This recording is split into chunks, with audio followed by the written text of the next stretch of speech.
Et si je vous disais que la sérénité n'est pas une illusion, mais une compétence, que votre paix intérieure ne dépend pas de ce que les autres font, ni de ce qui vous arrive, mais de la manière dont vous choisissez de le voir. C'est ici que commence notre voyage, dans les ténèbres d'un esprit agité, vers la lumière tranquille de la maîtrise de soi. Il y a quelques années, j'ai croisé un homme dont la vie avait été brisée par des circonstances qu'il ne contrôlait pas. Une perte soudaine, une injustice flagrante, un monde qui s'écroule sans prévenir. Pourtant, son regard restait stable, son ton calme, sa dignité intacte.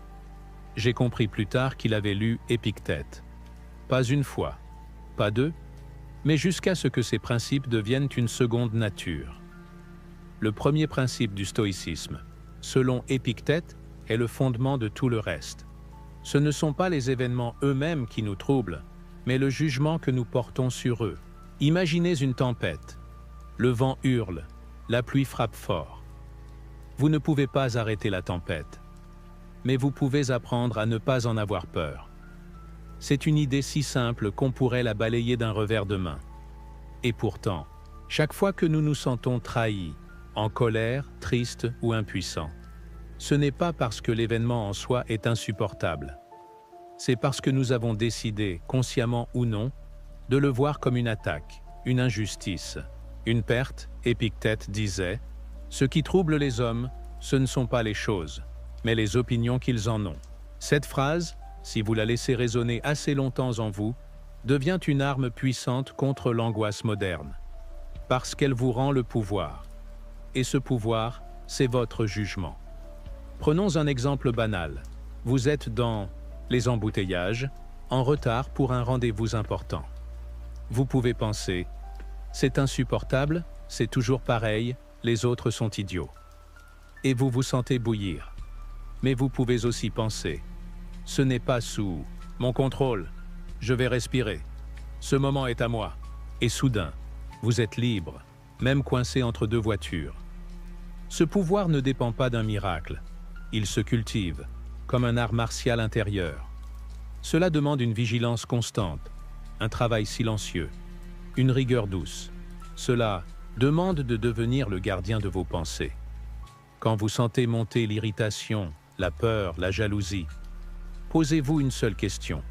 Suis-je en train de juger la réalité ou de la vivre telle qu'elle est? Parce que ce n'est jamais la réalité qui nous fait mal. C'est l'histoire que nous y projetons. Et ce jugement, il est à vous. C'est cela, la véritable liberté. Pas faire tout ce qu'on veut, mais choisir ce qu'on pense. Choisir comment on répond. Choisir, même dans la douleur, de ne pas rajouter de souffrance. Épictète allait plus loin. Il affirmait que tant que nous ne maîtrisons pas nos jugements, nous sommes esclaves. Non pas d'un maître extérieur, mais de nos propres impulsions, de nos réactions automatiques, de cette voix intérieure qui hurle sans filtre. C'est injuste. Alors que la seule chose injuste, peut-être, c'est notre propre refus d'accepter. Imaginez ce que ça changerait dans votre vie si vous arrêtiez de vouloir que les choses soient autrement. Pas de manière passive, mais en redirigeant votre énergie vers ce qui dépend vraiment de vous, votre perception, votre narration intérieure, votre façon de porter le monde.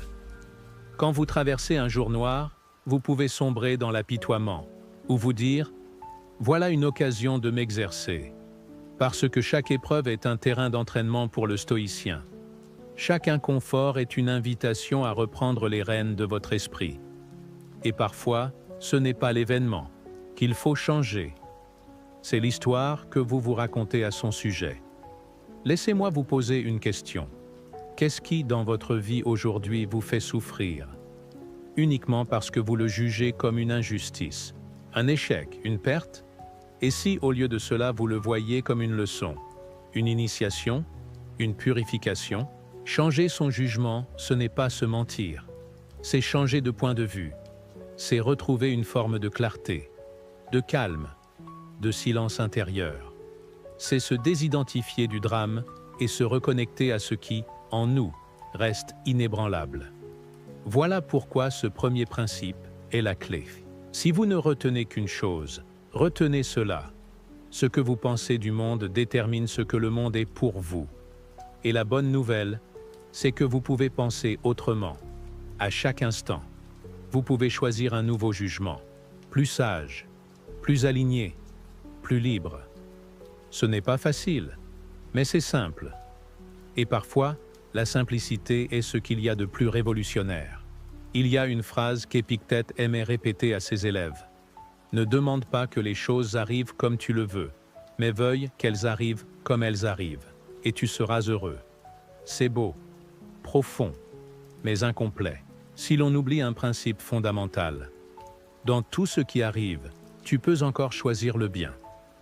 Choisir la vertu, même quand c'est difficile. Voilà le deuxième principe stoïcien. Et il ne brille pas quand tout va bien. Il ne se révèle pas quand les vents sont favorables. Non, il s'éprouve dans l'adversité, dans le chaos, dans l'injustice, là où la tentation de trahir, sa conscience devient séduisante. Un homme m'a raconté un jour cette scène. Il travaillait dans une entreprise où tout le monde mentait sur les rapports. On le pressait de faire pareil. Justifier des chiffres, inventer des résultats, fermer les yeux, et il a hésité. Il avait une famille, il avait peur. Mais quelque chose en lui disait, si tu commences à mentir ici, tu mens à qui tu veux devenir. Alors il a refusé. Il a perdu son poste. Mais il a gardé son âme. Et plus tard, il a été embauché ailleurs, parce que quelqu'un avait entendu parler de son intégrité. Ce jour-là, il a compris ce que voulait dire Épictète par « agir selon la vertu », peu importe le coût. La vertu, dans le stoïcisme, ce n'est pas une qualité floue ou mystique. C'est une direction, un ancrage. C'est la justice, la sagesse, le courage, la tempérance. Ce sont des choix quotidiens, silencieux, souvent invisibles aux yeux du monde, mais profondément visibles à l'intérieur de vous-même. Imaginez une boussole. Peu importe la tempête, elle indique toujours le nord. Vos valeurs doivent être cette boussole, et vos actes, la main qui la suit. Mais il y a une chose que le stoïcien sait. Être vertueux ne garantit pas une vie facile. Au contraire, être vertueux, c'est souvent choisir le chemin étroit, celui que personne ne félicite, celui qui vous isole parfois, mais qui vous laisse dormir en paix.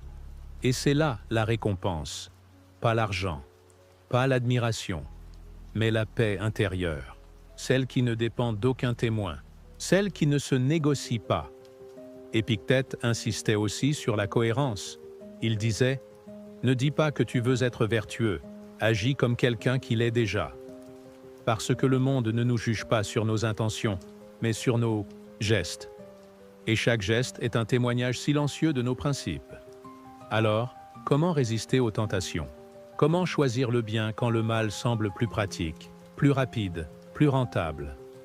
En se souvenant que tout ce que vous faites vous transforme. Vous n'êtes pas un être figé. Vous êtes un chantier. Chaque action creuse un sillon dans votre caractère. Et à force de trahir ce qui est juste, on finit par ne plus savoir ce que c'était. Choisir la vertu, c'est parfois dire non à l'opportunité. C'est parfois se taire quand on pourrait se venger. C'est parfois pardonner alors que la colère brûle. C'est souvent inconfortable, mais ce que ça construit est inestimable. Un soi-même qui se respecte. Et cela, personne ne peut vous l'enlever. Épictète parlait aussi de la résistance au désir. Pas seulement sexuel ou matériel, mais le désir d'être validé, approuvé, aimé à tout prix. Il disait « Si tu veux progresser, accepte de passer pour fou, pour sot, pour arrogant. N'essaie pas d'être ce que les autres veulent que tu sois. » Et là encore, il frappe juste. Parce que dans notre monde, renoncer à l'image parfaite, c'est un acte de courage rare.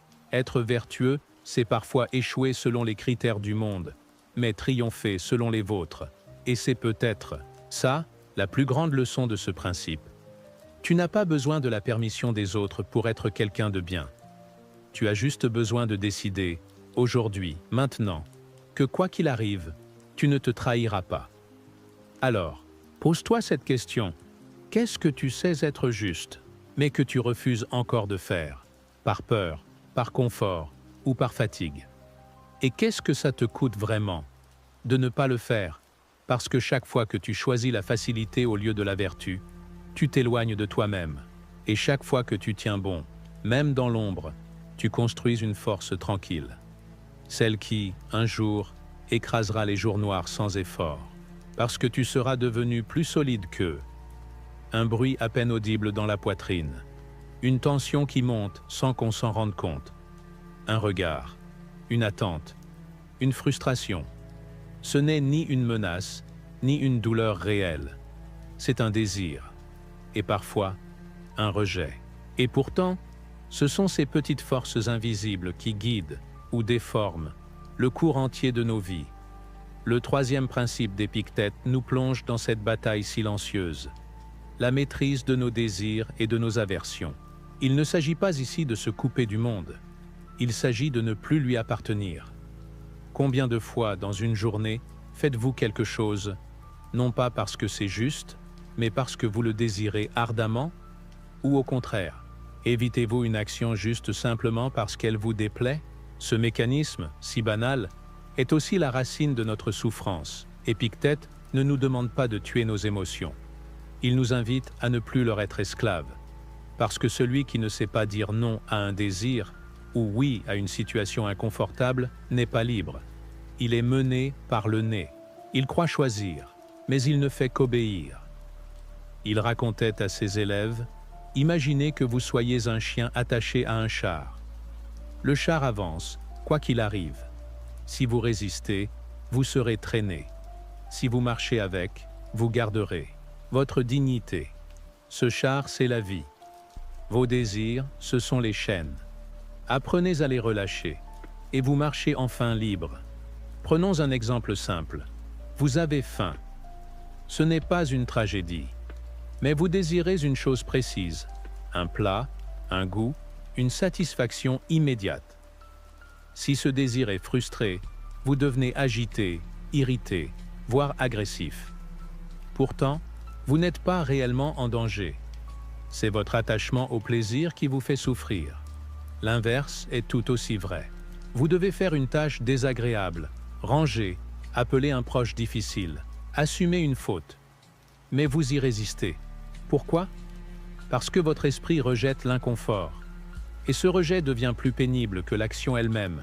Épictète vous dirait: c'est précisément ici que tu dois intervenir, pas pour devenir un ascète froid, mais pour retrouver la maîtrise de toi-même. La première étape, c'est de reconnaître les désirs inutiles, tous ceux qui ne servent ni la vertu, ni la paix intérieure. Est-ce que le besoin d'être admiré vous pousse à mentir? Est-ce que la peur d'un malaise vous empêche de dire la vérité? Est-ce que le confort vous fait renoncer à vos objectifs? Ces désirs et aversions sont souvent des héritages inconscients, jamais remis en question. Mais une fois exposés à la lumière, ils perdent de leur pouvoir. La deuxième étape, c'est d'observer vos réactions. Pas pour les juger, mais pour les comprendre. Quand une envie monte, restez avec elle. Quand une résistance surgit, ne fuyez pas, regardez-les. Apprenez à les traverser comme une vague, sans vous noyer. Vous découvrirez alors un secret. Vous pouvez ressentir une envie, sans y céder. Vous pouvez ressentir un rejet, sans fuir. Et cette capacité, aussi discrète soit-elle, vous rend plus fort que bien des muscles ou diplômes. Un jour, un homme m'a confié qu'il avait arrêté l'alcool du jour au lendemain, non pas en se battant contre le désir, mais en changeant la valeur qu'il y accordait. Il avait compris que le soulagement était temporaire, et le vide toujours là après. Il avait cessé de fuir l'inconfort et avait trouvé la force de l'habiter. Il avait maîtrisé le désir, non pas par punition, mais par lucidité. C'est là le cœur du principe. Éduquer nos désirs, non les étouffer. Rediriger notre énergie vers ce qui nourrit réellement notre esprit. Accepter ce qui est, sans s'accrocher à ce qu'on veut, ou repousser ce qu'on craint. Quand on y pense, presque toutes nos douleurs viennent de là. On voulait quelque chose, et on ne l'a pas eu. Ou on ne voulait pas quelque chose, et c'est arrivé quand même. Dans les deux cas, c'est la résistance intérieure qui amplifie la souffrance. Épictète disait « Ne cherche pas à ce que les événements arrivent comme tu le veux. Veux qu'ils arrivent comme ils arrivent. » Ce n'est pas du fatalisme. C'est de l'intelligence spirituelle. C'est la capacité à ne plus se battre contre le réel, mais à le transformer en occasion de croissance. Imaginez une journée où vous ne désirez rien d'autre que ce qui est, où vous n'avez plus peur de ce qui pourrait arriver, où chaque événement devient une matière brute à sculpter avec votre sagesse. C'est possible, mais cela demande un entraînement quotidien, une vigilance intérieure, un recul presque martial, et surtout, une patience bienveillante envers vous-même, parce qu'évidemment, vous échouerez parfois. Vous céderez à des envies, vous fuirez des inconforts, mais chaque fois que vous en prendrez conscience, vous redeviendrez libre. Et c'est ça, le stoïcisme. Non pas devenir parfait, mais devenir souverain. Non pas éliminer les émotions, mais ne plus les laisser gouverner votre monde. Alors ce soir, quand vous ressentirez cette envie soudaine d'acheter, de juger, de fuir, de combler un vide, posez-vous une seule question. Est-ce que cela me rapproche de qui je veux devenir? Si la réponse est non, alors vous avez déjà commencé à vous libérer. Il y a une douleur que vous n'avez pas choisie, une perte, une rupture, un diagnostic, une porte fermée. Vous n'avez rien fait pour la provoquer et pourtant, elle est là, froide, injuste, implacable. Et tout en vous crie « Pourquoi moi? Pourquoi maintenant ?» C'est là que commence le quatrième principe d'Épictète. Apprendre à accepter ce qui est inévitable. Pas à s'y résigner, mais à l'embrasser, comme on embrasse une flamme qui purifie, même si elle brûle. Ce principe ne vous demande pas d'aimer la douleur.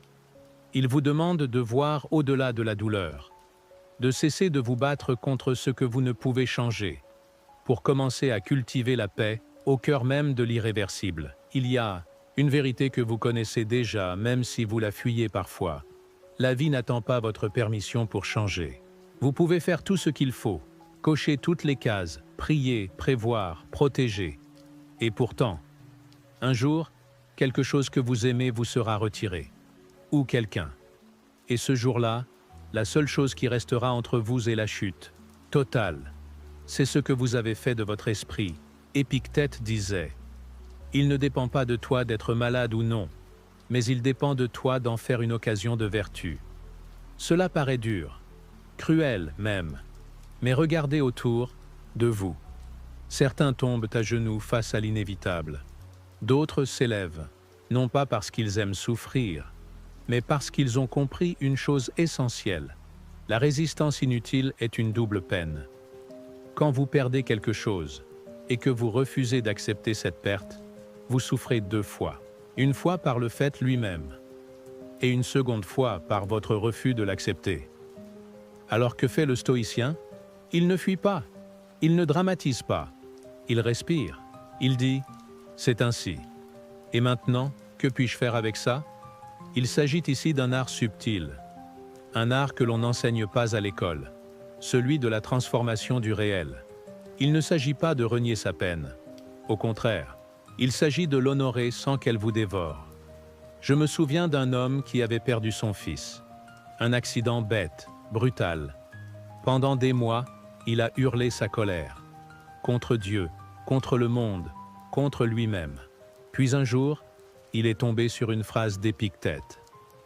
Ce n'est pas la perte de ton fils qui te tourmente, c'est ton attachement à l'idée qu'il ne devait pas mourir. Cette phrase ne l'a pas guéri, mais elle l'a ouvert à une autre manière de porter son deuil. Il a commencé à vivre avec la perte, et non contre elle. Et lentement, une paix étrange est revenue. C'est cela que propose le stoïcisme. Une voie austère, mais profondément humaine. Il vous dit, tu peux pleurer, tu peux souffrir, mais tu n'as pas besoin d'ajouter de la haine, de l'amertume ou du refus à ta douleur. Il vous rappelle que tout ce que vous aimez est prêté, non possédé, que la vie ne garantit rien, que chaque jour est un miracle fragile. Et que plus vite vous acceptez cette précarité, plus vite vous pouvez aimer pleinement, sans peur, parce que c'est ça le paradoxe. Plus vous acceptez la perte, plus vous pouvez aimer librement. Moins vous avez besoin de contrôle, plus vous êtes en paix. Et cela ne se fait pas en un jour. Cela se fait dans le silence, dans les nuits sans sommeil, dans les marches solitaires, dans les respirations profondes avant de craquer. Mais chaque fois que vous dites intérieurement « c'est ainsi » et je choisis de ne pas en faire un poison, vous reprenez un morceau de pouvoir. Ce n'est pas un pouvoir spectaculaire. Personne ne vous applaudira. Mais vous saurez que vous n'êtes plus un jouet du destin, que même au fond du puits, vous avez une main ferme sur votre esprit. Et cette main, c'est ce qui vous permet un jour d'enseigner à d'autres ce que personne ne vous a enseigné. Alors oui, il y a des choses que vous ne pourrez pas empêcher. La maladie, la vieillesse, la trahison, la mort. Mais vous pouvez choisir, à chaque instant, de ne pas laisser ces choses éteindre votre lumière. C'est cela, écraser les jours noirs. Non pas les empêcher, mais les traverser debout. Avez-vous déjà écouté ce que vous pensez vraiment? Pas les mots que vous prononcez à voix haute, mais ce qui murmure dans votre tête. Ce flux constant d'idées, d'interprétations, de jugements. Ce bruit de fond qui vous accompagne du matin au soir, et souvent même dans vos rêves. Ce cinquième principe d'Épictète est simple mais radical. Apprenez à observer vos pensées comme un philosophe. Parce que si vous ne les observez pas, elles vous gouvernent. Et si elles vous gouvernent, vous êtes en guerre avec vous-même, sans même le savoir. Il y a des gens qui traversent la vie dans une prison mentale. Non pas parce que le monde est cruel, mais parce qu'ils ne remettent jamais en question ce que leur esprit leur raconte. Je ne suis pas assez bon, les autres m'en veulent, je vais échouer, ça n'ira jamais mieux. Ces phrases, dites 1000 fois en silence, deviennent des ordres, des prophéties, des chaînes. Mais il y a une vérité que peu de gens osent affronter. Vous n'êtes pas vos pensées. C'est peut-être la chose la plus libératrice que vous entendrez aujourd'hui. Vos pensées ne sont pas vous. Ce sont des constructions, des habitudes, des réflexes. Certaines vous ont été données par votre enfance, d'autres par la société, d'autres encore par vos blessures. Mais aucune n'a autorité par défaut. Aucune n'est sacrée. Épictète disait « Ce n'est pas la réalité qui trouble les hommes, mais l'opinion qu'ils en ont. » Et ces opinions sont des pensées non examinées. Alors comment devenir un observateur de son propre esprit? Commencez par ralentir, fermer les yeux, écoutez ce qui remonte, une critique, une peur, une anticipation. Posez-vous cette question. Est-ce vrai? Est-ce utile? Est-ce vertueux? Si la réponse est non, alors vous avez le droit, et même le devoir, de ne pas croire cette pensée. Vous n'avez pas à croire tout ce que vous pensez. Cette idée seule peut transformer votre vie, parce qu'elle vous rend l'autorité. Vous redevenez le maître de votre intérieur et non sa victime. Un jour, une femme m'a raconté qu'elle vivait chaque jour avec une voix dans sa tête, lui répétant qu'elle n'était jamais à la hauteur. Ce n'était pas une maladie. C'était une habitude mentale, transmise par un père exigeant, alimentée par une société compétitive, et jamais contestée. Un jour, elle a décidé de répondre à cette voix, non pas avec agressivité, mais avec une phrase simple. Peut-être que ce n'est pas vrai. Et à partir de ce jour, la voix a commencé à faiblir. Pas à disparaître, mais à perdre son pouvoir. Voilà ce que fait l'observation stoïcienne. Elle ne vous rend pas invincible. Elle vous rend lucide. Et la lucidité est un remède plus puissant que le positivisme. Mais cela demande un entraînement, une discipline. Comme pour le corps, l'esprit a besoin de régularité, d'hygiène, d'attention. Vous ne laisseriez pas n'importe qui entrer dans votre maison. Alors pourquoi laisseriez-vous n'importe quelle pensée s'installer dans votre tête? Le stoïcien devient le gardien de ses pensées. Il filtre, il nettoie, il choisit, et ce choix crée une nouvelle réalité intérieure. Une pensée de gratitude remplace une pensée de manque. Une pensée de courage neutralise une pensée de peur. Une pensée de compassion dissout une pensée de jugement. Mais ce processus est actif, volontaire et quotidien. Il y aura des jours où vous oublierez, où vos vieilles pensées reviendront comme des vagues noires. Ce n'est pas un échec, c'est normal, mais à chaque fois que vous les observez au lieu de vous y identifier, vous reprenez un pas de recul, et ce pas, répété 1000 fois, devient un chemin. Ce chemin, c'est celui de la sérénité, non pas parce que tout va bien dehors, mais parce que vous êtes devenu un lieu où il fait bon vivre, même au milieu du chaos. Alors ce soir, ou demain matin, quand une pensée surgira, comme elle le fera toujours, arrêtez-vous un instant, regardez-la, demandez-lui « D'où viens-tu? Que veux-tu me faire croire? Et est-ce que je veux vraiment t'écouter aujourd'hui ?» C'est dans ces moments-là que vous cessez d'être esclave et que vous devenez philosophe. La peur, la colère, la honte, le chagrin, ce ne sont pas des anomalies, ce ne sont pas des faiblesses, ce sont des signes, des messages, des ondes qui traversent le corps et l'esprit. Mais si vous ne les comprenez pas, elles deviennent vos maîtres. C'est ici que le stoïcisme diffère de la plupart des philosophies. Il ne vous demande pas d'éteindre vos émotions. Il vous demande de les écouter, sans vous soumettre. Et c'est peut-être l'une des compétences les plus difficiles à acquérir. Et l'une des plus libératrices. Épictète disait « Il ne dépend pas de toi d'être ému, mais il dépend de toi de ne pas être emporté. » Une nuance essentielle. Car nous ne choisissons pas ce que nous ressentons, mais nous pouvons apprendre à choisir ce que nous en faisons. Prenons un exemple. Vous sentez la colère monter. Quelqu'un vous a manqué de respect. Votre cœur s'accélère. Vos mâchoires se crispent. Vos pensées s'embrasent. À cet instant précis, vous avez deux chemins. Laisser l'émotion vous posséder ou lui poser une question. Pourquoi suis-je en colère? Qu'est-ce qui, en moi, réagit? Est-ce la blessure d'ego? Un besoin non exprimé? Une peur sous-jacente? Le simple fait de vous poser ces questions ralentit le feu. Et dans cet espace, naît la liberté. Parce que la colère, comme toutes les émotions, n'est pas mauvaise en soi.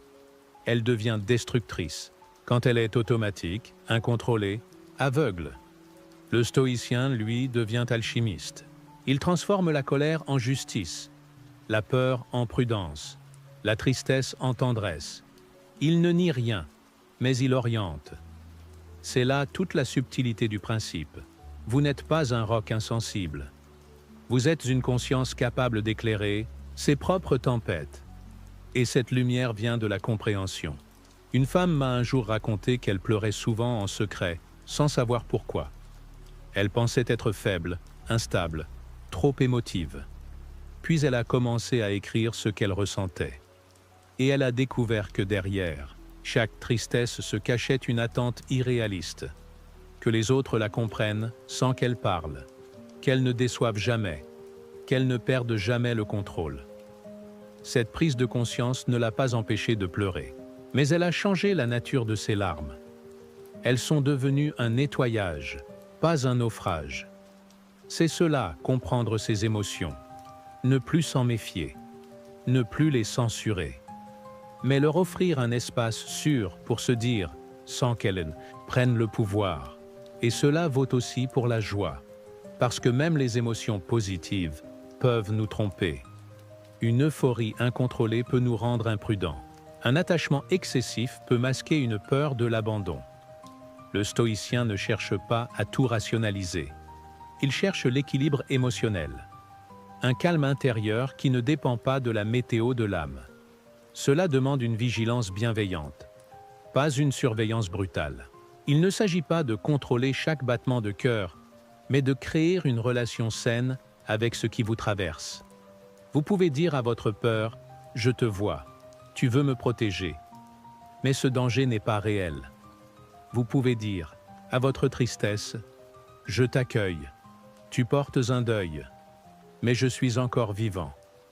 Vous pouvez dire à votre colère « Tu veux justice, mais tu confonds la blessure avec l'attaque.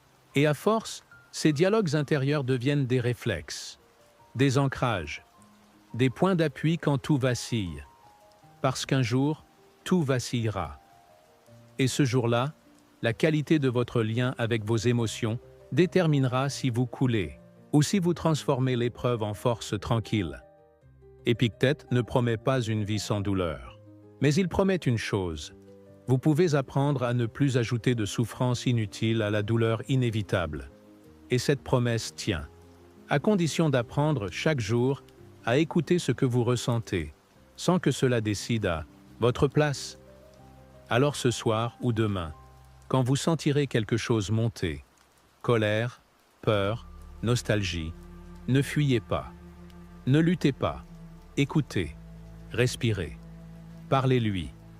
Et surtout, rappelez-vous, ce que vous ressentez n'est pas ce que vous êtes, il y a une chose que vous devez faire. Vous le savez, ce n'est pas spectaculaire, ce n'est pas glorieux, personne ne vous applaudit, mais vous le savez, et vous l'avez peut-être reporté, justifié, minimisé. Et pourtant, ça revient, chaque jour, comme un appel calme mais ferme. C'est votre devoir. Le 7e principe d'Épictète ne parle pas d'ambition, ni de réussite sociale, ni de récompense. Il parle d'un mot que beaucoup évitent, parce qu'il demande tout. Responsabilité, remplir son devoir. Pas parce que quelqu'un vous surveille, pas pour être aimé ni respecté, mais parce que c'est ce qui est juste, Épictète disait. Ne cherche pas à briller, remplis ton rôle. Une phrase dure, sèche, mais pleine de sagesse, parce qu'elle vous ramène à l'essentiel. Vous êtes ici pour faire votre part, quelle qu'elle soit, et vous seul savez ce qu'elle exige. Peut-être que votre devoir aujourd'hui, c'est d'être un parent présent, même fatigué. Peut-être que c'est d'écouter un ami sans juger. Peut-être que c'est de dire la vérité, même si elle fait trembler votre voix. Peut-être que c'est de faire ce travail que vous détestez, avec honnêteté, parce que d'autres comptent sur vous. Remplir son devoir, c'est souvent banal. C'est plier le linge alors qu'on est vidé.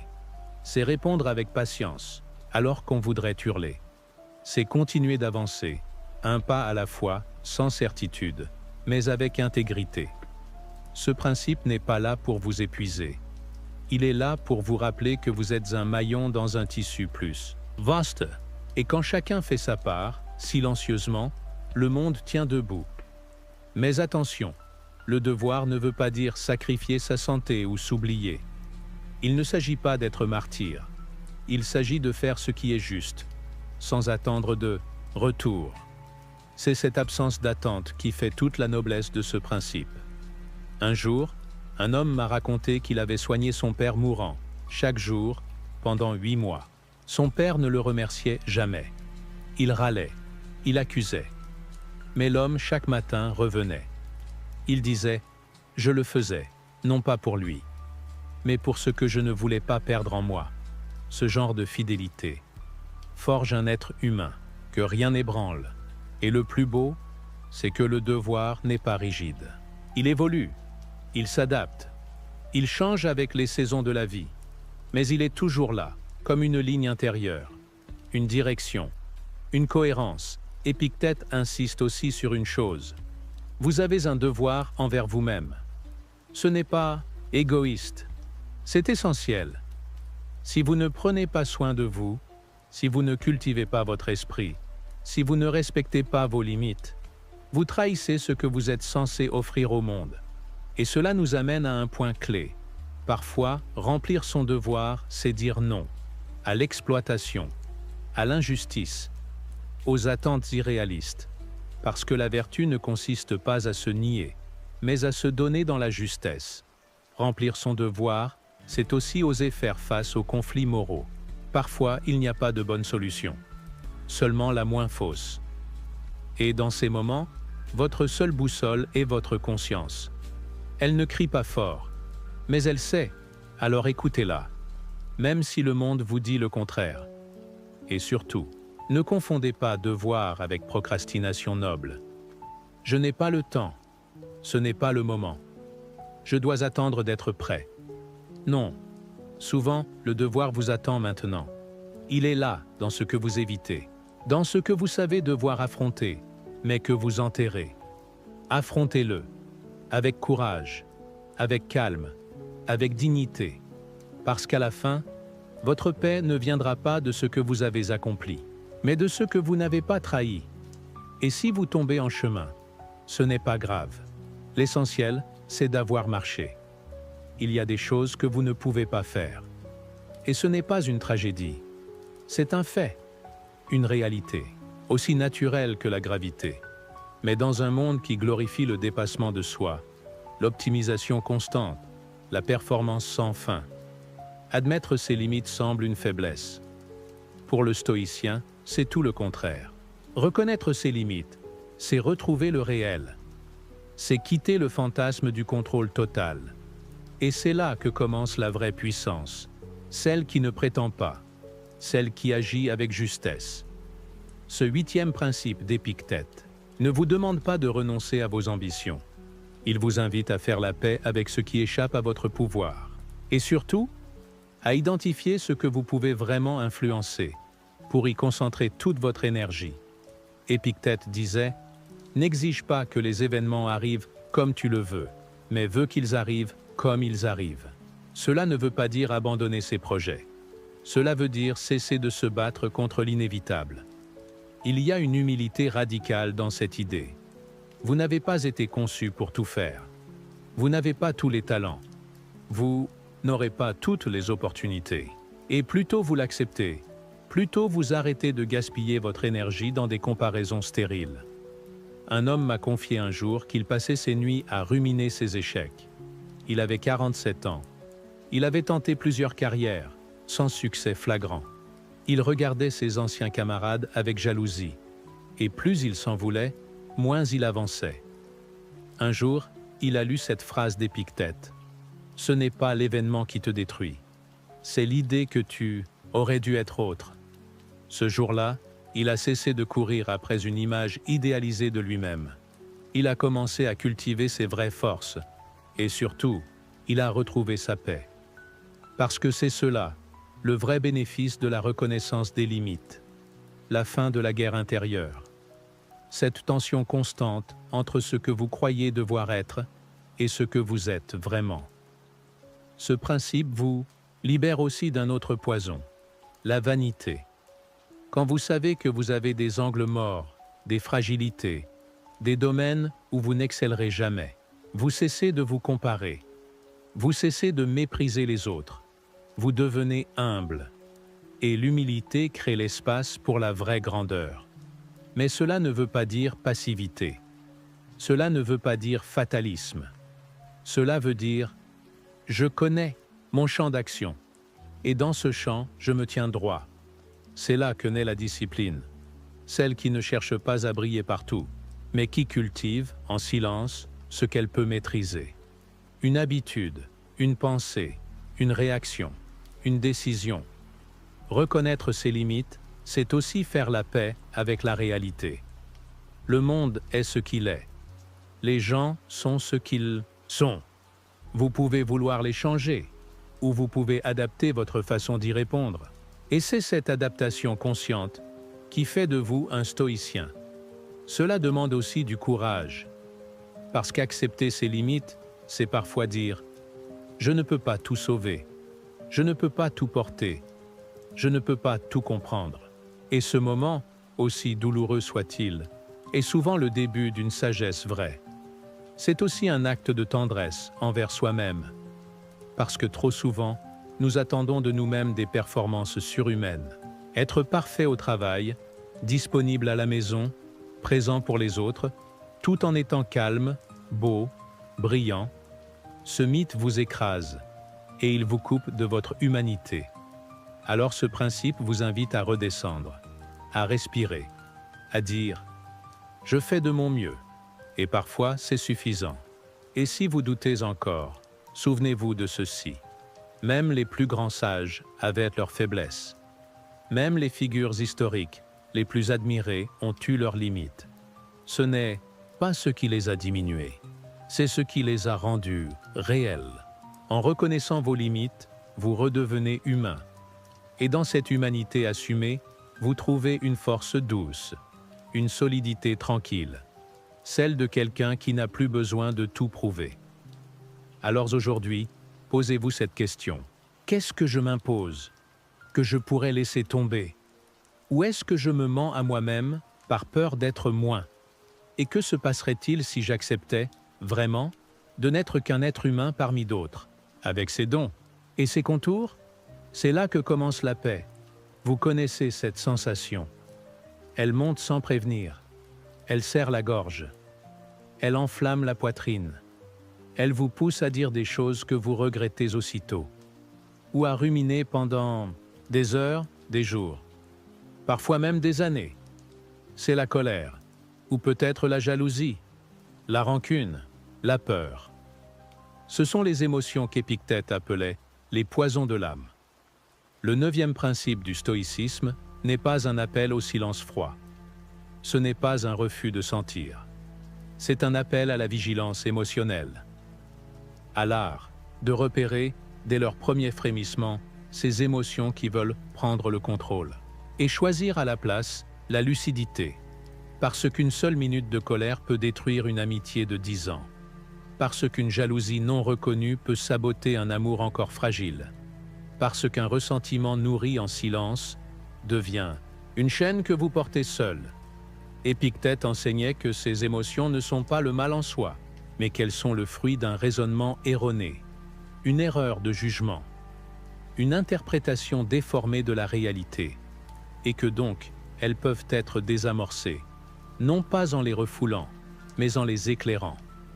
Prenons la colère. C'est souvent une réaction à un sentiment d'injustice.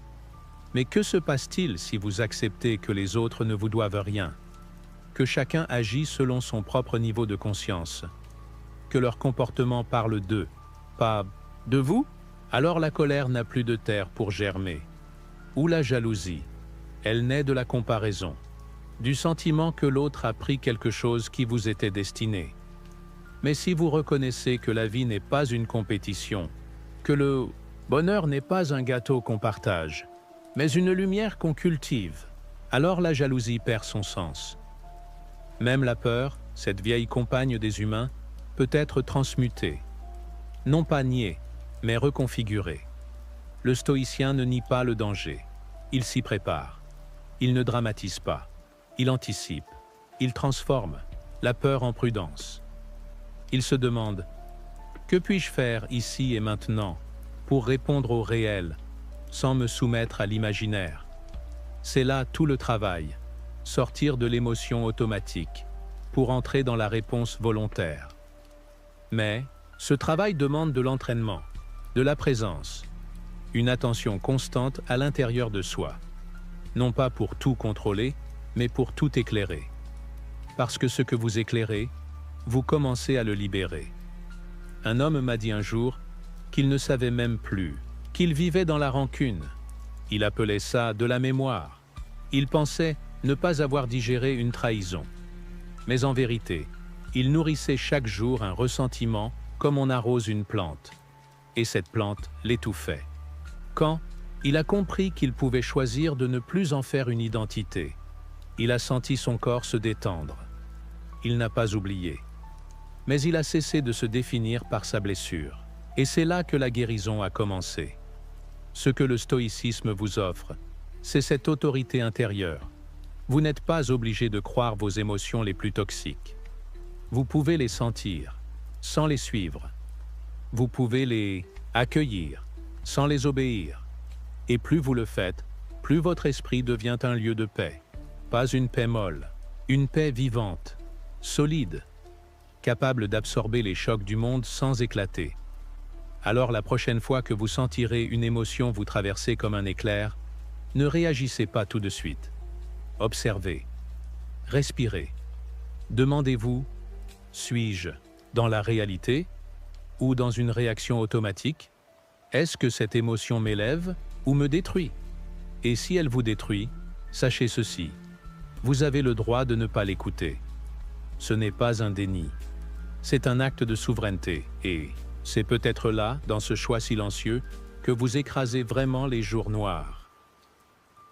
Qu'est-ce qui est vraiment important pour vous? Pas ce que vous dites aux autres, pas ce que vous affichez, mais ce qui, en silence, vous fait tenir debout. Ce qui vous traverse dans les moments de crise, ce que vous seriez prêt à défendre, même seul, même sans témoin.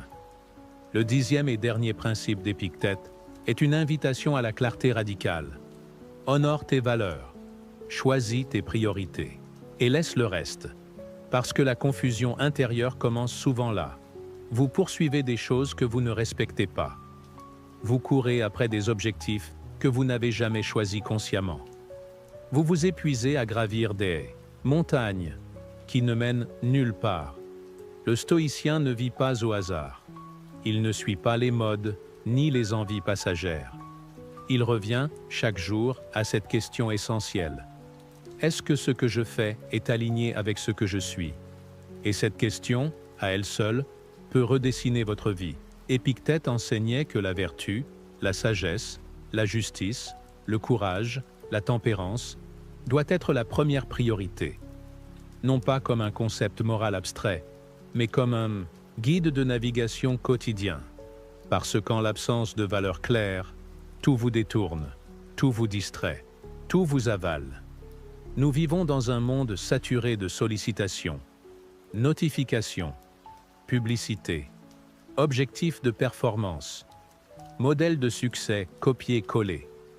Mais si vous ne définissez pas ce qui compte, quelqu'un d'autre le fera pour vous. Et ce vol silencieux de sens est pire que l'échec, parce qu'il vous fait réussir dans des choses qui ne vous nourrissent pas. Alors que veut dire honorer ses valeurs? C'est dire non, même quand c'est inconfortable. C'est refuser une opportunité si elle viole votre intégrité. C'est ralentir parfois pour ne pas trahir votre rythme intérieur. C'est rester fidèle à une parole donnée, même oubliée des autres. Et c'est aussi accepter d'être incompris. Parce qu'en vivant selon vos vraies priorités, vous ferez des choix étranges aux yeux du monde. Vous serez peut-être perçu comme lent, différent, marginal, mais vous serez libre et aligné. Épictète nous demande aussi d'écarter les distractions inutiles, ces désirs de possession, d'apparence, d'approbation, qui vous volent votre énergie. Il ne dit pas qu'il faut vivre pauvrement ou dans l'ombre. Il dit « Ne laisse jamais l'accessoire devenir ton essentiel ».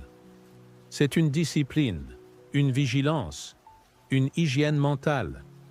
Se demander chaque jour « Est-ce que cette activité, cette dépense, cette relation m'éloigne ou me rapproche de mes vraies valeurs ?» Et parfois, la réponse fait mal, parce qu'elle vous montre que vous avez dérivé, que vous avez sacrifié l'important pour l'urgent, le vrai pour le confortable, le long terme pour l'immédiat. Mais cette douleur est une bénédiction. Elle vous réveille et vous redonne le choix.